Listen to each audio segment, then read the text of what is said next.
Perfect. Well, thanks everyone for coming in to see our GovSearchAI session, where you're going to see how we've embedded the AI things that you've heard already this morning into GovSearchAI. Starting off, I'm Chrissy McMasters. I'm an Enterprise Customer Success Manager here. I support a variety of our enterprise customers that have a variety of our products, growth and contracts. And I'm joined with Greg, our Senior Sales Engineer. So today we're going to start with, what does GovSearch do today? How can it help your growth teams when it comes to their BD and capture processes and everything involved with their market and contact intelligence? And then Greg's going to walk us through some of those use cases that we see when it comes to our customers and how they leverage GovSearchAI. Then we're going to move over to what the future looks like in the very near future coming up next year, and how we've reimagined the GovSearchAI experience with a new user interface. And then we'll wrap up with what's on the horizon. What can you expect when it comes to the roadmap of GovSearchAI? And then we'll have time for a Q&A at the end. All right, so you've already seen some of these themes this morning around how we've continued to build out the roadmap that is our growth product. So when it comes to GovSearch, we're really going to focus on how GovSearchAI helps you build the pipeline and research the pipeline. So Greg's going to walk us through a demo in just a moment that's going to show you all of these steps that can help you when it comes to utilizing the intelligent tools to help your team rapidly find those relevant opportunities to fill your company's pipeline. And then when it comes to researching the pipeline, you'll see how we have driven those automations to inform those very quick smart bid or no bid decisions to overall save your team time. So with that, we'll first start with what can we do today? So Greg, over to you to start with the demo. Awesome. Thanks, Chrissy. And folks, thanks for being here. Glad we could have this time together today. So as I'm looking through this, Chrissy, you've got a handful of, let me make sure that the screen is on up, duplicate. Perfect. You've got a handful of use cases that we want to walk through. So what's the first of those? Perfect. Well, my first one is I'm new to GovSearchAI. I've never accessed it before. I was told we have a new tool. How do I actually use GovSearchAI? Yeah, so a couple different ways that you can get into and access the system.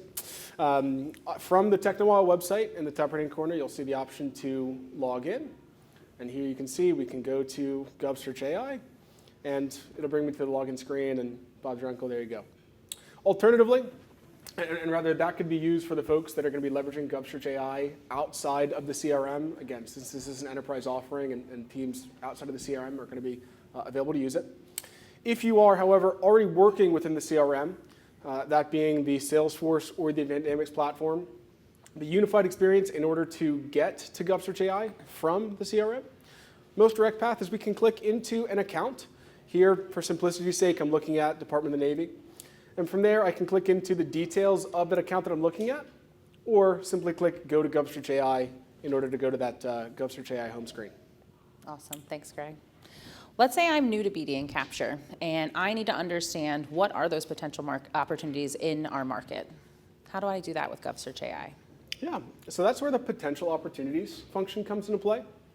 Here, what this is attempting to provide is sort of a dragnet approach. So we're trying to get our arms around your total addressable market, both the net new solicitations that have been recently posted, as well as the current contracts that may be coming up for recompete, and showing you all of that in a single consolidated view. Now, again, this is that dragnet approach. That's why we're seeing so many results here. This is pre-filtered based on my company profile. And little foreshadowing, we're going to be able to get even more specific for you as an individual user, and something we're about to look at in a couple minutes here.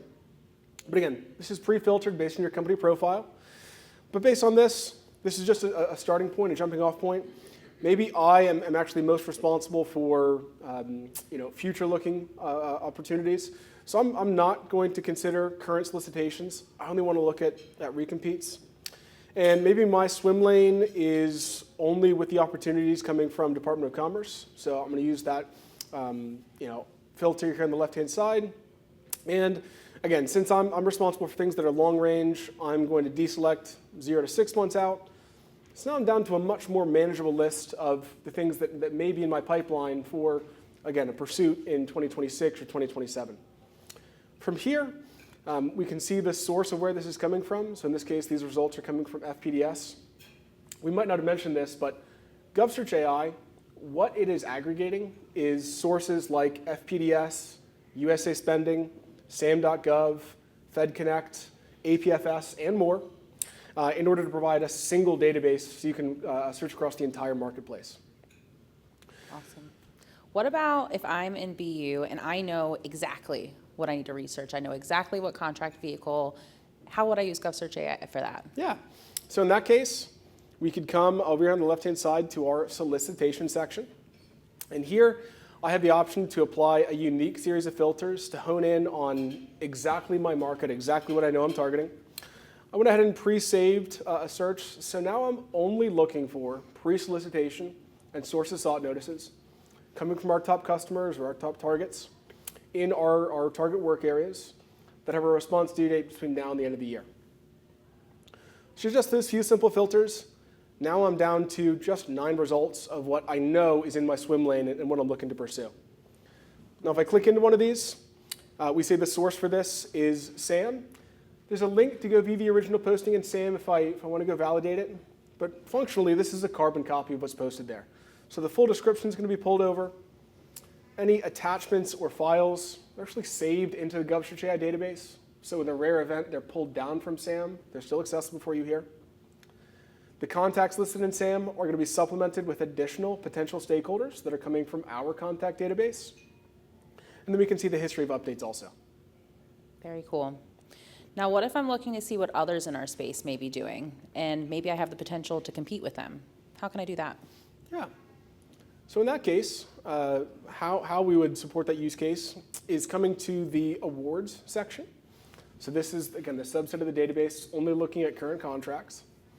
And here, I'm going to apply a similar series of filters, what I was using to look for solicitations. But now I'm looking for, again, current contracts that have an end date between 6 and 18 months from now.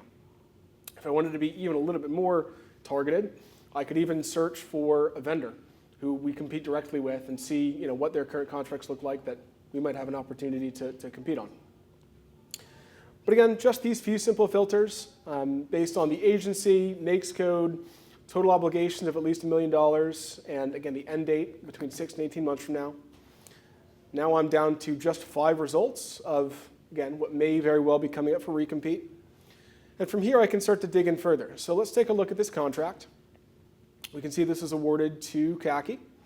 And from this base award, we can see all of the task orders that they received. Right? And I'm going to go into the individual awards so we can take a look at the transactions that have taken place, kind of get an understanding of what the cash flows have been like on this. We can also take a look at the subcontracting information, at least what has been published. Not all contracts have that requirement to publish subcontracting details. But here we'll be able to get an understanding of who, in this case, CACI, or another vendor in the space, who they're working with, the nature of the subcontracts that they have been awarding out to other vendors in the space, and start to use that for that competitive research. Very cool. Well, you mentioned vendors. Would love to know, what if I need to find a vendor that has a specific set aside? Yeah. So you might see a theme here that we're trying to bucket the information or group the information into logical columns. So in this case, I'm going to come to my vendors tab. And here I'm looking for vendors that have the economic disadvantaged women-owned small business set aside. They're eligible for that. And they have won work in a given work area. Let me apply that search filter. So we're looking for those that have received an award from the Department of State in some NAICS codes that we have some kind of collaborative or adjacent capabilities to. We're looking to expand our market. So again, there's a couple simple filters. Now I'm down to a short list of who might be a good fit to partner with. And from here, again, I can click in to view the details of that vendor. Again, this is being aggregated based on publicly available information. So I can see this dashboard looking at their recent work history in terms of number of awards and dollar value of those, the agencies that they're working with. But then we can get into more details on their exact individual awards and what the nature of those has been. And also more information on who they're working with as a subcontractor, who they're working with as a prime. Awesome. Now let's say I work for a company and we just developed some really cool technology. And I'm now responsible for going out to all of our agencies, building a call plan, and really sharing with them this new technology. How could GovSearchAI help me with that? Yeah. So one of the things that GovSearchAI provides, which is unique compared to a lot of other marketplace intelligence sites, is our contact database amongst the federal agencies. So we have a team of analysts that at a set frequency are engaging the federal agencies in order to confirm the hierarchy of the offices, as well as personnel and contact information. So for instance, I'm going to click into the agency that funded this award. So here I have a sub-office beneath the GSA. Now, to get an understanding of where this office sits in the hierarchy, I can choose this hierarchy icon, and again, see the breakout, where my contact sits, who they might be able to introduce me to their left, to their right, above or below in the agency. Then I can also get into the contact information. So here, I only want to look at the contacts, maybe in this level 4 Office of Information Technology. I can choose the person icon. And here, again, a filtered shortlist of just the confirmed contact information for personnel in that office. Now, certainly, so we've got something like 60,000 contacts in here, again, across all of the federal agencies. I'm not going to sit here and tell you that, Chrissy, we're going to have an email or a phone number for everybody. What I can tell you, though, is that all of the phone numbers and emails that you see here have been validated. So while we do use some automation to identify where agencies and offices publish personnel and contact info, we're always having someone validate this before we publish it to our database, because we don't want to have you wasting your time with dead inboxes or bad numbers. Very cool. Now let's say I'm a capture manager and I normally work in the CRM. I live and breathe in the CRM. How can my BD team share some of these potential opportunities you walked us through today with me? Yeah, absolutely. So I'm going to come back to one of our solicitation records, although for context, you're going to see this on many different records in the system, this option to add to Spark. So that is the basis of the connection with the CRM. So when I click Add to Spark, I see the button refresh. Now it says Update, so that's the indication that we're starting to track this in the system. Additionally, if I refresh, I'll get another button to go into the CRM and view this. Now when I say Spark, I want you to think about this, Chrissy, as a lead. In that, this has the potential to turn into an opportunity. Chrissy, in the commercial sales sense, leads are typically a person and their contact info and some details in the conversation we had that might turn into a sales opportunity. Well, that format obviously doesn't apply in the world of GovCon, right? Quote, leads is a solicitation or a potential recompete or an RFI. And so that's why we created this unique object in the CRM to track these. And the reason that we didn't move this directly into an opportunity is because, Chris, you and I talked, in a given month, there might be 100 or 200 solicitations or potential recompetes that I want to take a look at and start tracking.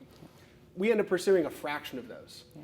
And so if all of those could-bes went into the system as opportunities, the pipeline would just be way overbloated and my win rate would look bad unless I make sure to filter those out, right? So we created this pre-pipeline separation to track what we are considering, what we're keeping tabs on, versus what we actually choose to move into the pipeline. Amazing. Very cool.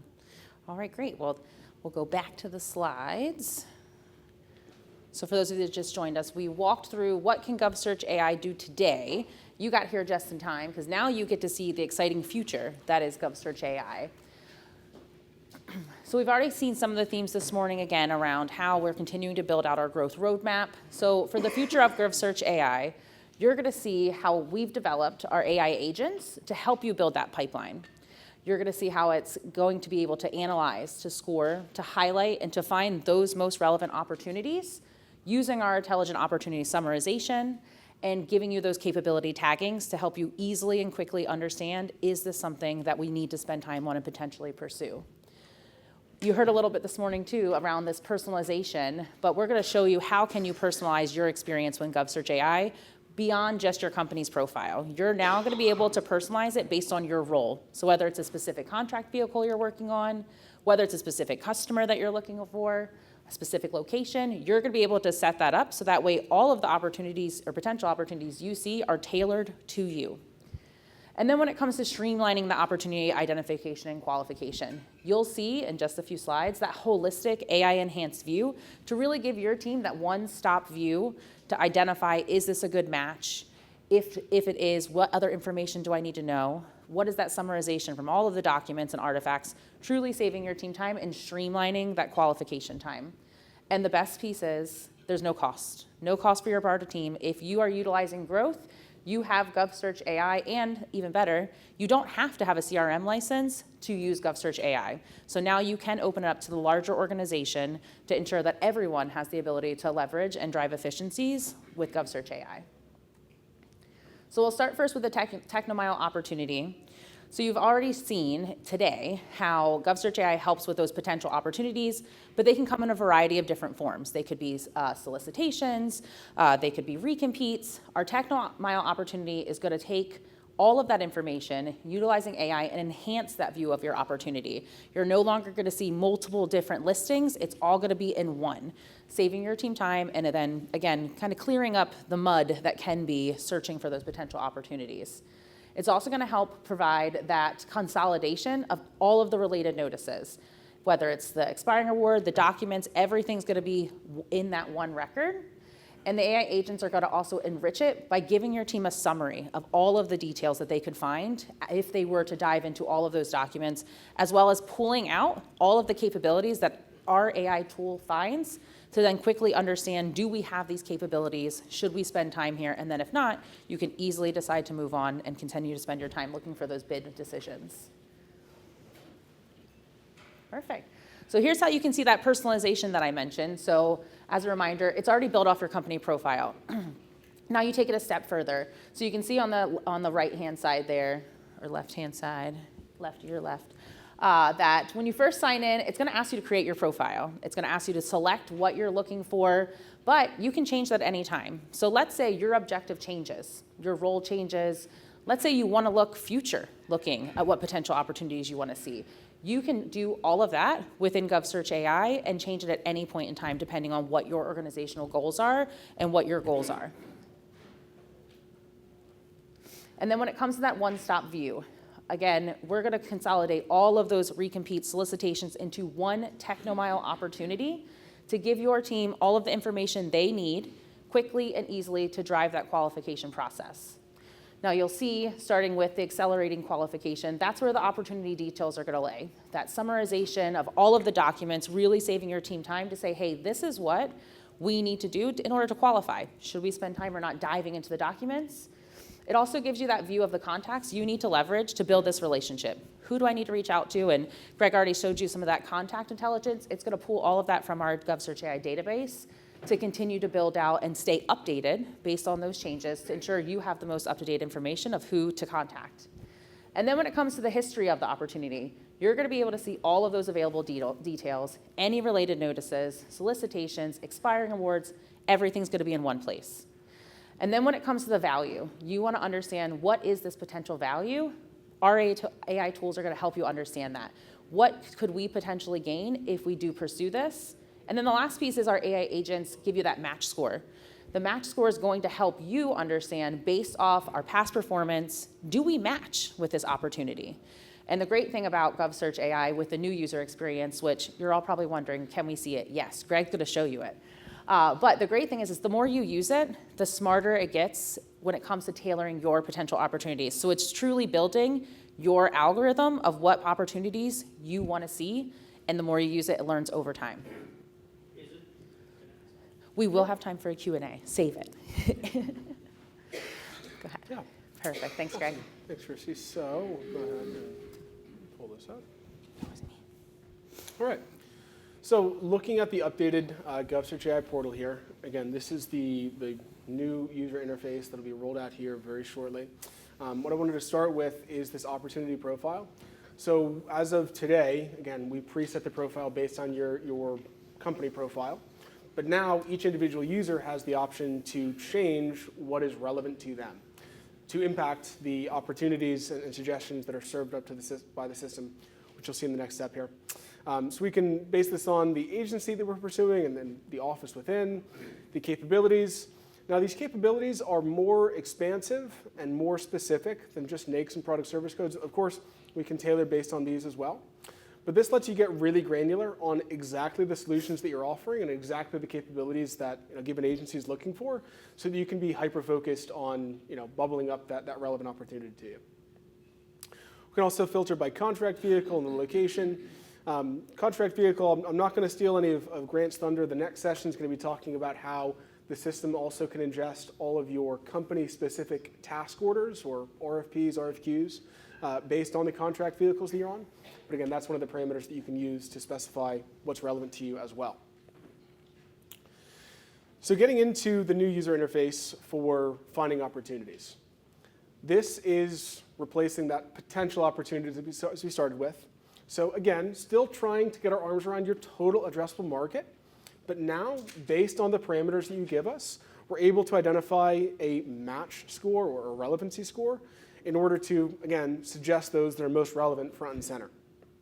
Now, just as before, there's a wide array of filters that we can also apply here so that, again, from our baseline search, we can get even more granular. But here we see some high-level information that's displayed on these cards. When I click in, I'm going to see a bit more information. So again, that NAICS product service code up top, the type of contract that this would be, and then some information on the name, who it's coming from, a match score breakdown, so which variables are being used, or rather the values of the different variables being used in order to identify the match score. If I click into the full details, going top to bottom here, that opportunity snapshot, again, helping you get an idea of if this is going to be worthwhile to pursue. Right? Is this a shark that we're fishing for or a minnow? Right? And what's the timeline? Are we going to have enough time to put together a competitive proposal for this, or are we behind the curve? Additionally, is this eligible for a certain set aside? Does that put us in a good position, or might we need to find someone to partner with? We can again expand that match score breakdown to understand how the system is, or rather why the system is suggesting this to us. And then we get into some details on the opportunity itself, along with the summary. Now, this summary is generated from a variety of sources, including but not limited to any prior solicitations and the current award that this might, in this case, this is telling us this is a potential recompete upcoming because there's a current award in place. But it's also taking into account the information and the documentation published with the prior solicitations in order to generate the summary of what this opportunity is about and if it's something that would be relevant to us. Beneath that, there's a space for notes. Again, because we're going to provide access to the larger team, even those outside of the CRM, this gives you a space to manage that collaboration and tag colleagues so that that correspondence is saved here so that down the line, if we're reflecting back on why we chose to no bid, those notes are saved here. Otherwise, if this does move forward to a pursuit, we can understand the basis for why we first moved it forward. In that same vein, up at the top, if maybe I took a second look at this and I thought, no, I'm really not interested, I can go ahead and mark as such, and that provides some feedback for the system to understand, all right, based on these parameters, it's not something I'm interested in. Alternatively, I can subscribe to this, so as any new updates are published, I'll get a notification about it, and it'll be bubbled up to the top of my inbox. I can also choose to share this, and so if this is something that was just released, it's really hot, we want to start working on it, I can come in here and tag my colleague, and send them a note and say, hey, let's put our heads together, let's start working on this. One thing I sort of breezed past, but when we subscribe to a given opportunity, it'll also tell us if anyone else in the organization has subscribed. So that's an indication that, again, someone else in the team is working on this. It's going to prevent you from creating duplicate records and kind of overworking on yourself. But then the other information here, so again, the contacts. In this case, this is pulling the contacts that were listed in the prior solicitation and on the award. This would also be supplemented with, again, potential stakeholders that we identify in our contact database. And then the opportunity artifacts. So whereas before, when we were looking at potential opportunities, I would see two potential opportunities. One for the potential recompete, one for the prior solicitation. Now it's consolidating this together. It's showing us that single thread of information that's being consolidated to this one potential recompete upcoming here. And then again, coming from those artifacts, all of the documents that were released with, again, the prior solicitation and the award notice. We can click in if we want to see more details here. This will take a second to load. But again, so this has data going back to 2008, so all prior, well, solicitations 2008 and later are going to be in the system for you to reference, so you can understand how certain programs have evolved.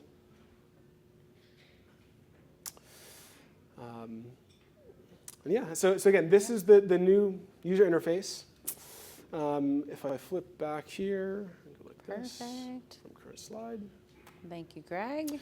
So that new user interface is going to be released in just a few weeks. It's going to be available for essentially initial rollout starting in December. Please contact your customer success manager to be part of that initial rollout, and then it will be pushed to your production environment in early Q1 as well.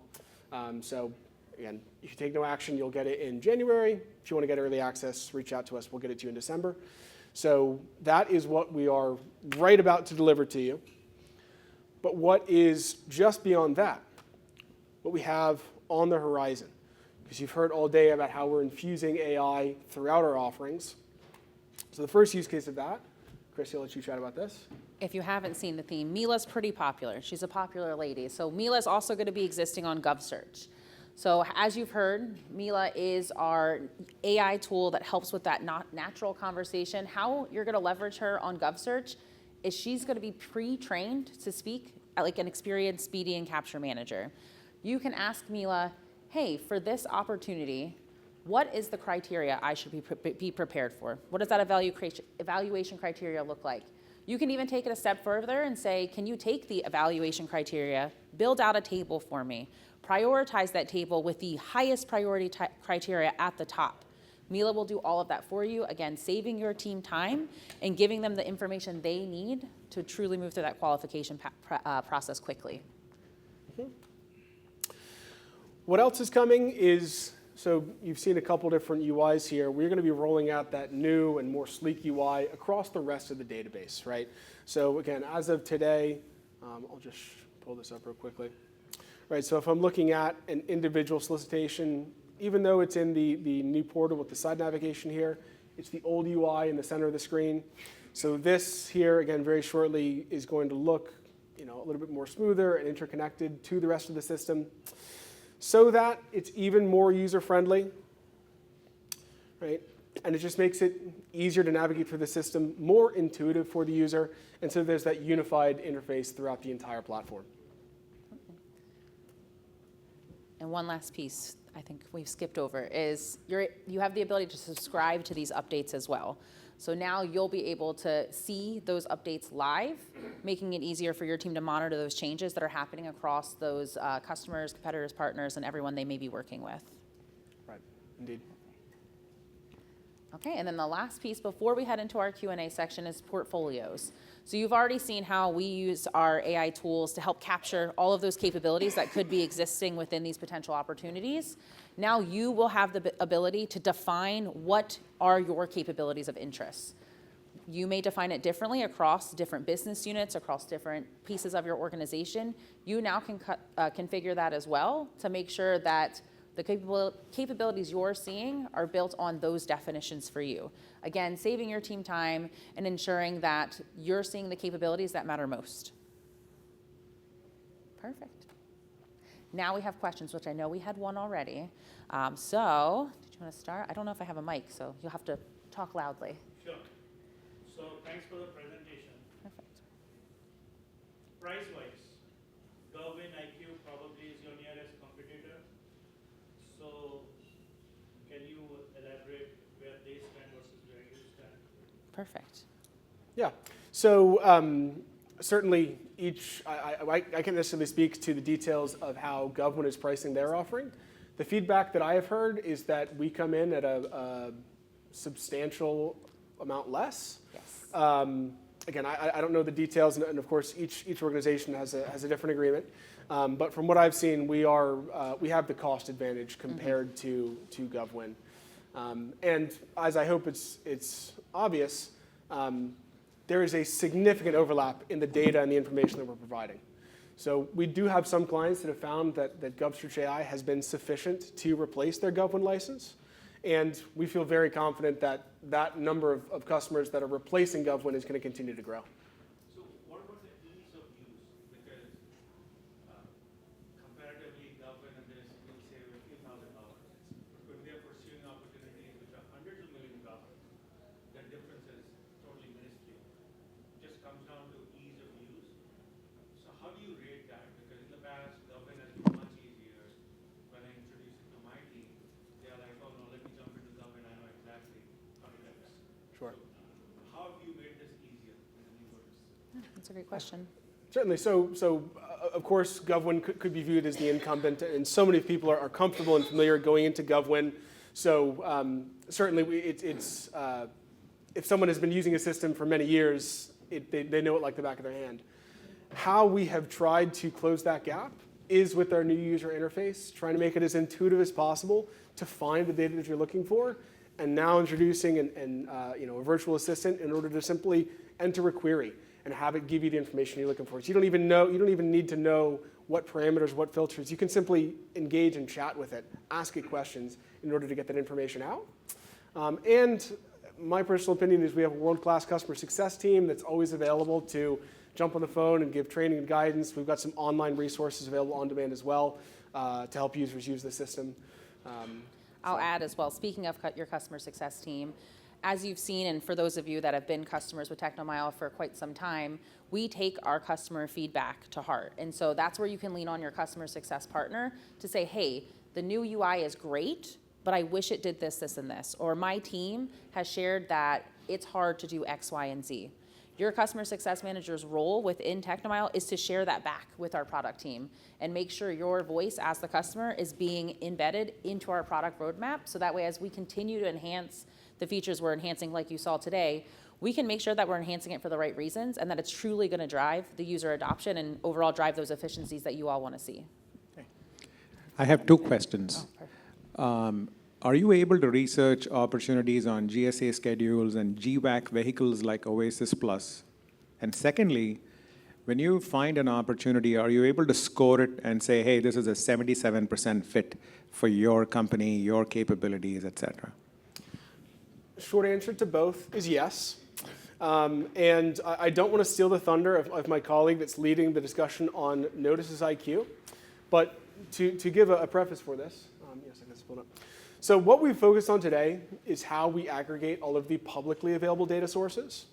What this also provides the ability to do is have a silo for your organization-specific GWACs and IDIQs.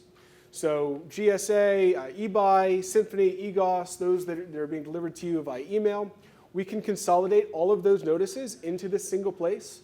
Again, siloed for just your organization. So company A sees theirs, company B sees theirs, so on and so forth. And provide this same type of assessment using AI to process the information included in the notice and any documentation in order to provide a summary as well as a relevancy score based on that.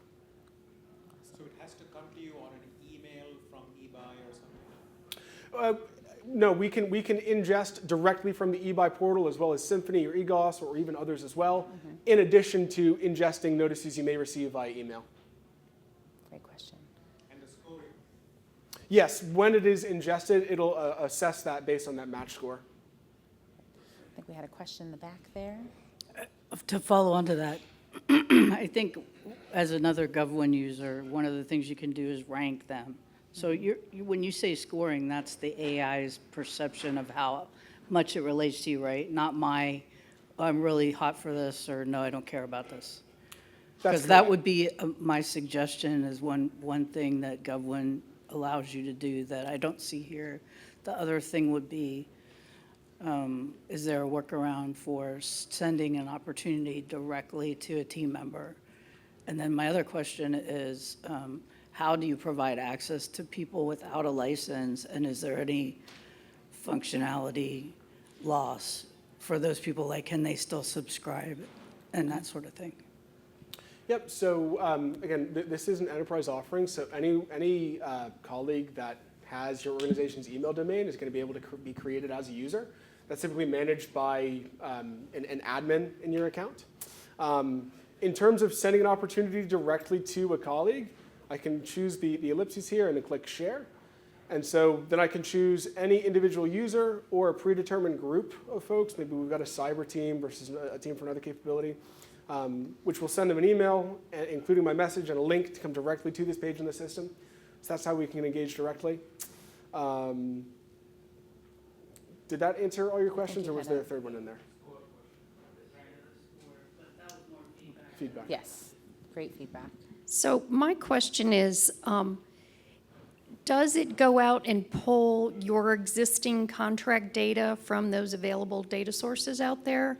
Can it go out and find what all the contracts are that we hold and build that in automatically? Indeed. So because we're aggregating what's available on USA Spending and FPDS, your vendor profile, it already exists in the system.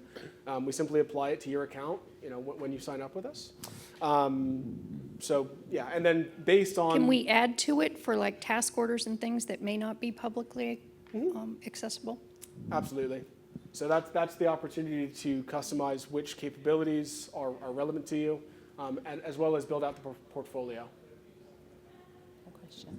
Yes, sir. I'm going to build on one of the questions asked earlier about the GVACs. So I understand that you can ingest, thanks. I understand you can ingest data that is available to you already in your account, either in Oasis or eBuy, et cetera. What about historical data? So in order for me to build my pipeline over the next 2 years, where, if I'm looking for recompetes that are coming up, that data is not going to be coming to me, right? That was already published a year or two ago. How do I have access? How do I get access to what that statement of work looked like or what that RFP looked like?